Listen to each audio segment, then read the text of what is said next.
Hello there, sword friends. This is going to be a little bit of a different video. I am going to make a sword rack, and I thought it might be interesting to take you along the journey. Now, you might ask, what kind of sword rack are you making, and why? Well, if I do my dodgy camera work, you can see that I have some racks up on my wall, and really I just need more because this swordatorium over here has too many swords all up in it, and I'm not doing a very good job with my camera. Okay, so what I do have right now is I've got this lovely cardboard cutout. I've got some wood from Lowe's, and I'm going to be making a sword rack to put up on my wall, and hopefully you will see that and enjoy the process. In a very rudimentary sense, what I'm going to do is get two 12-inch by 1-inch oak planks. I'm going to cut those planks in two so that I basically have about 6 inches of board. I'm then going to cut them to length, which for me is 46 inches. I'm then going to cut out all of the necessary racking shape-like stuff. I am then going to cut the spacer things to size. Then I'm going to stick the spacer thingies on the racky thingies, and I should have basically a rack. Then I'm going to color it to my preference, which is stain and lacquer for me.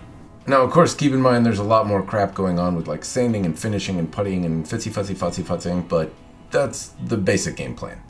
As you can see maybe here, I've got a table saw, and I bought some stuff that's supposed to be 12 inches wide. It wasn't. I cut it down to 5.5 inches thick, and I have 4 of the same boards. So now I'm going to draw out a pattern that I like for a sword stand, and I'm going to stencil it on, and then I'm going to use a jigsaw. Now, you could just as easily buy boards at whatever width you want, but I bought 1-inch thick oak that was about 12 inches wide so I could get symmetrical pieces. It wasn't 12 inches wide, and it was a pain in the ass to find 2 boards that were the same color even. So anyway, but you could just easily do this out of 2x4s or some other type of wood. I chose oak because it's pretty strong, which means I'll be able to make it hold a lot of swords and not have to necessarily worry about the weight like I would with some other softer woods. At least that's what I think. I'm not really a fucking carpenter. So anyway, I got 4 boards that are the same width, and then I got some smaller scrap pieces that I'm going to use to put between to kind of hold the pieces together at a specific length. But you could do, again, whatever type of wood you like. Now I'm going to draw on some bits and pieces to get an outline or a pattern on the wood. I drew out a cardboard model of a basic stand, but I don't really like it, frankly, so I think I'm going to do something a little more zazzy.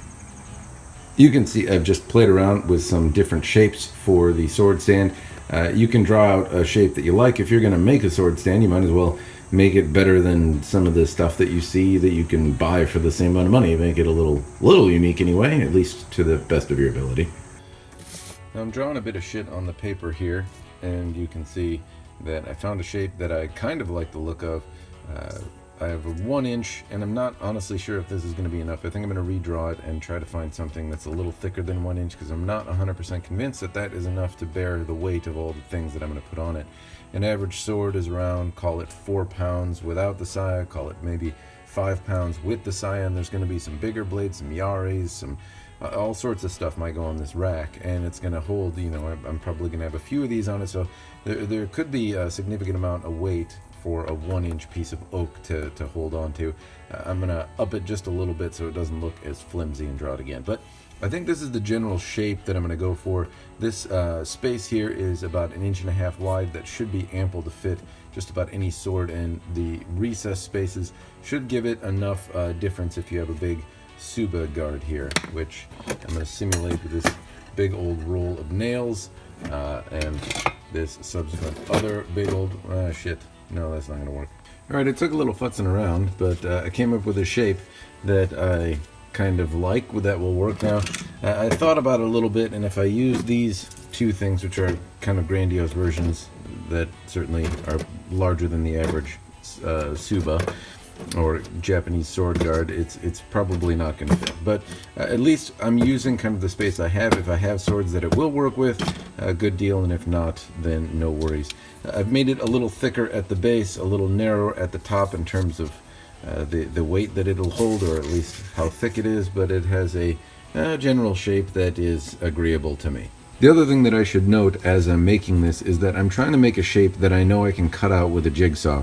I'm limited by the tools that I have and the skill that I have, as we all are, and I'm not really looking to challenge myself with this project. I'm looking to make a piece of furniture that's functional in a quick time because I'm lazy and I don't want to do it, and you're all probably mad and want me to get back to sword reviews. So I'm making this in a time frame that's quick enough for me to do it, and I wanted to do something special, but this is about as special as I'm going to be able to muster. If I do it this way, then again, I will be able to fit hopefully 2 swords, but there's certainly a possibility that I will not. So I've tried to offset them in such a way that it's an option, but frankly, for a good amount of swords, it may not be.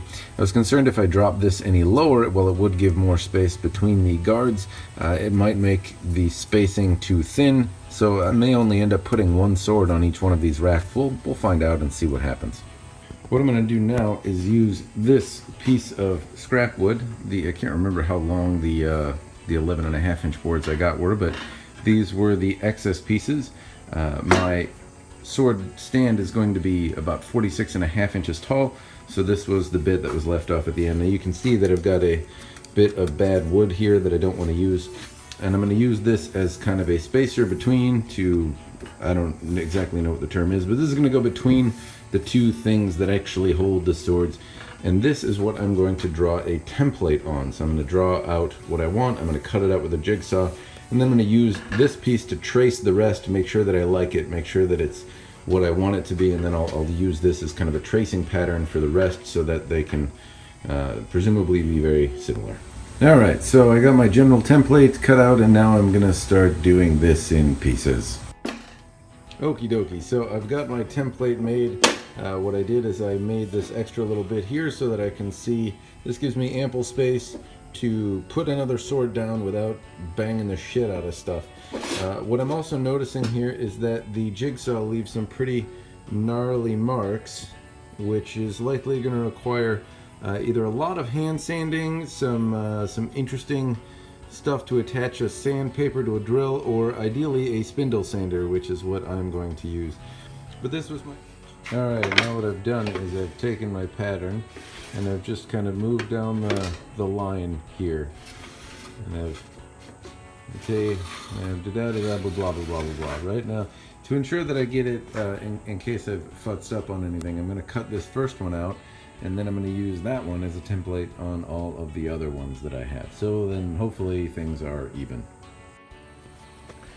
Alright, so I have one of them cut out and in a rough sand. Now I'm going to trace out the other pieces and we'll continue on. Now as I'm going, I'm trying to pick out which edge has the least amount of damage and how I'm going to get around dings and pings and whatnot.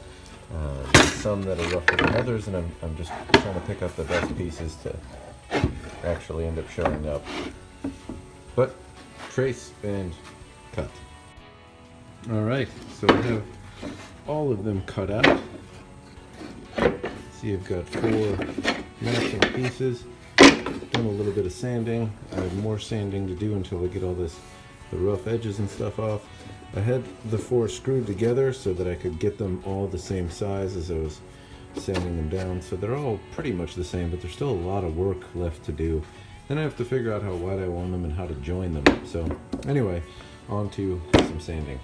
What I've done now is taken a slight mixture of sawdust and a little bit of epoxy, mixed them together, and then applied to the areas that I messed up on.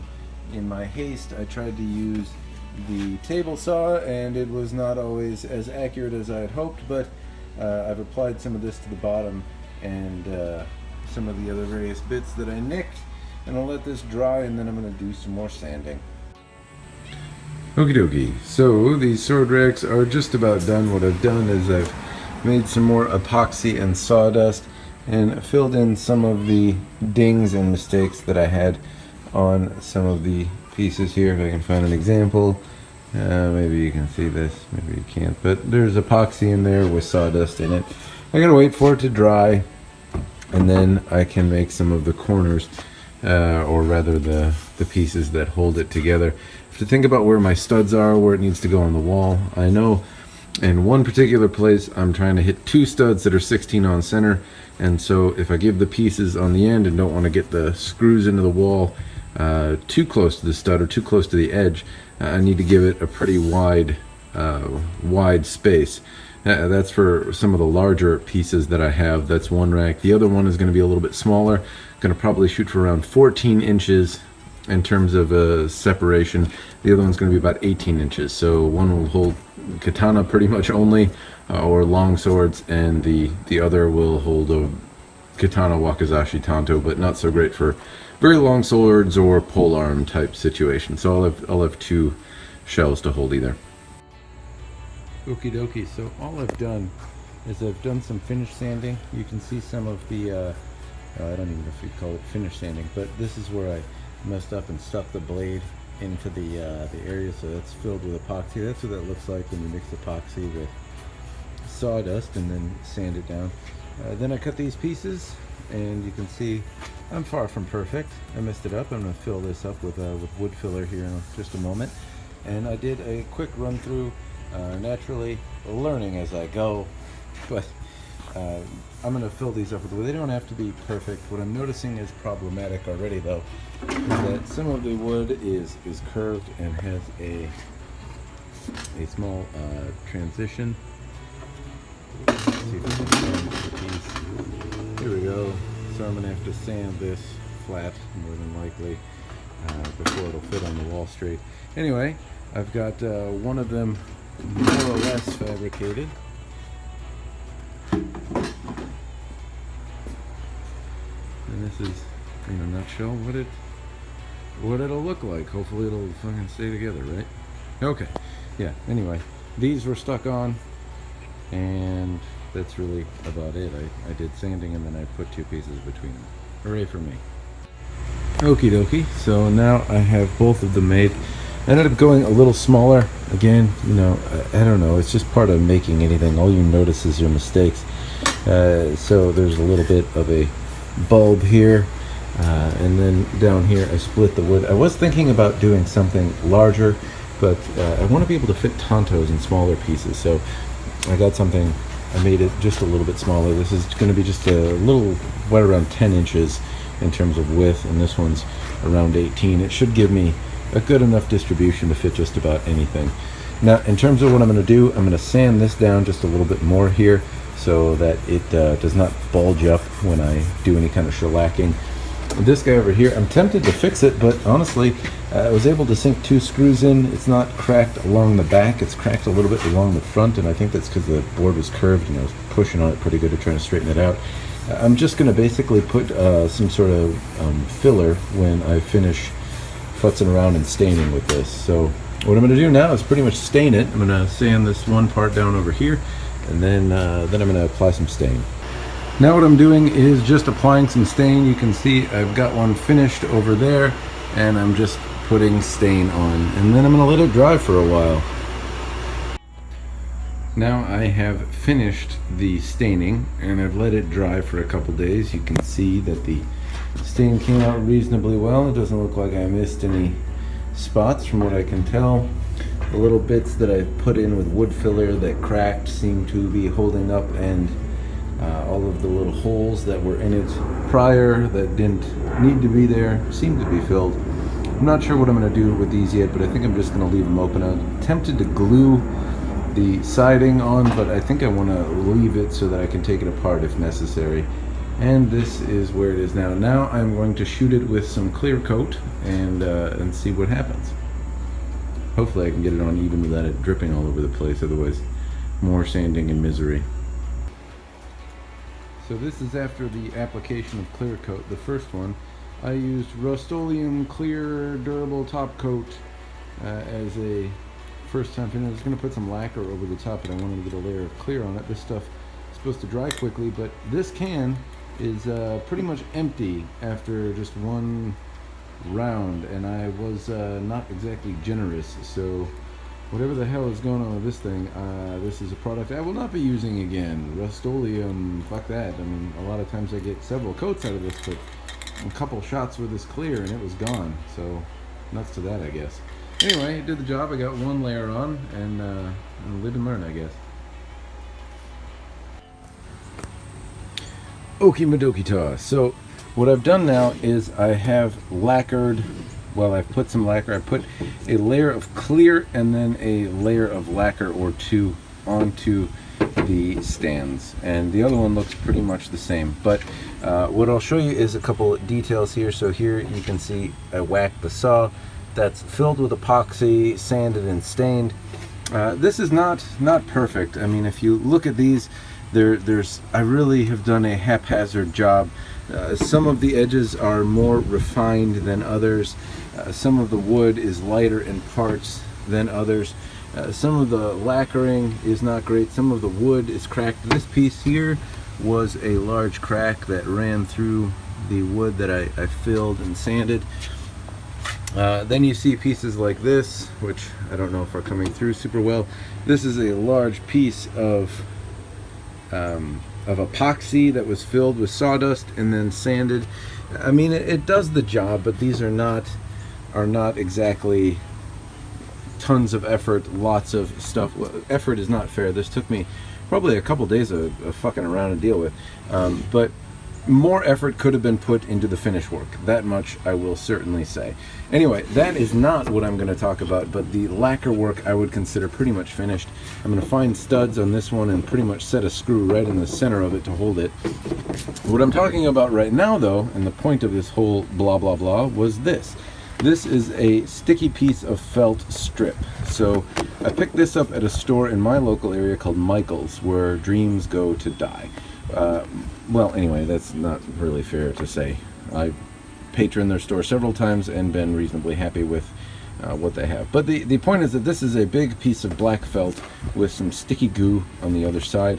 What I'm going to do is I'm going to cut it in strips about the same width as these pieces, and then I'm going to stick them in these kind of grooved areas with, you know, kind of going up on the top a little bit. They're going to sit in each one of the grooves, and it's going to be a somewhat painstaking process to put in. But when it's done, I won't have to worry about the sword sitting on lacquer, which means a couple things. One, I'll be able to not wait until this lacquer fully cures for like 10 weeks. And two, I won't have to worry about it sitting on the wood and being janky and broken. The thing that I would say to note about this substance, I live in Minnesota. The climate is reasonably humid during the summer, dry during the winters. And what I've found, especially with new sayas that I have done where the lacquer is not dry, this can ruin a saya.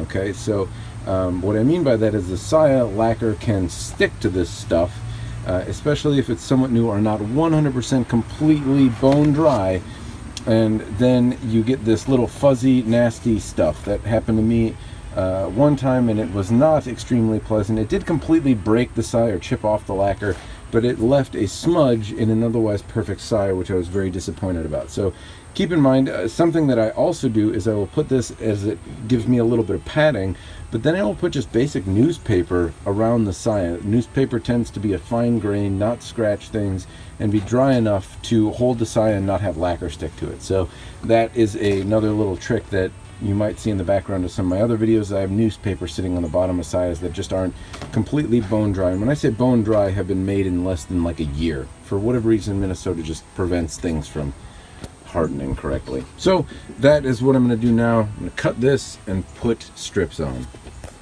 Jesus, I ramble a lot. Alright, so here they are, all finished up. You can see that even though I did not do perfectly straight things, you know, these were not cut with precision. They put on there, they stay on, and they kind of do the job.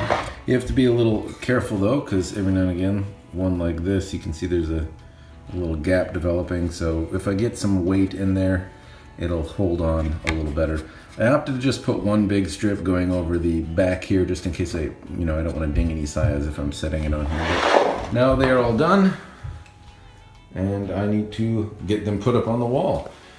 Which, if I walk over, you may say, what is going on? So here is my before wall. It is really orange in here. That did not help at all. All right, let's see if I can.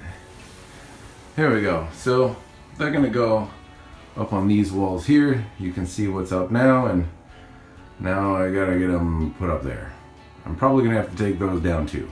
I don't know what I'm gonna do. Okay. Alright, well, they are all up. I still have the stands in my big old pile of goo over there. And you can see that taking down some of the bits here caused a wee bit of damage, which is kind of expected, but you know, not great. It actually didn't come off too bad in most spots. There's a big ugly one up there. So I'm going to have to basically probably take the stand down. That's why you don't see anything on it right now. And put some drywall patch on there and then paint it. So that's gonna add to the time for sure. Anyway, you can see here's one where there wasn't before. It's a little close to the wall, but I was kind of limited on where the studs would go. You see I want to put longer pieces here, so I need to give it a little bit of space. But that outlet, there is a stud on one side of the outlet there, and you know, just kind of limited on what I can do. So I have 2 screws holding this one up. It's not wide enough to hit 2 studs, obviously, but anyway, should be sufficient.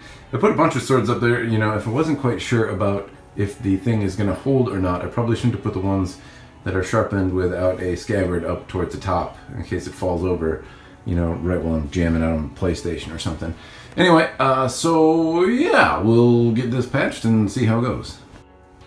So as you can see, I just went and patched some of the heralds there. I'm not the greatest at applying the putty or mud or something like that. I did a little thick in some spots, but I'll sand it down and put on a little dab of paint and hopefully we'll be back to repaired.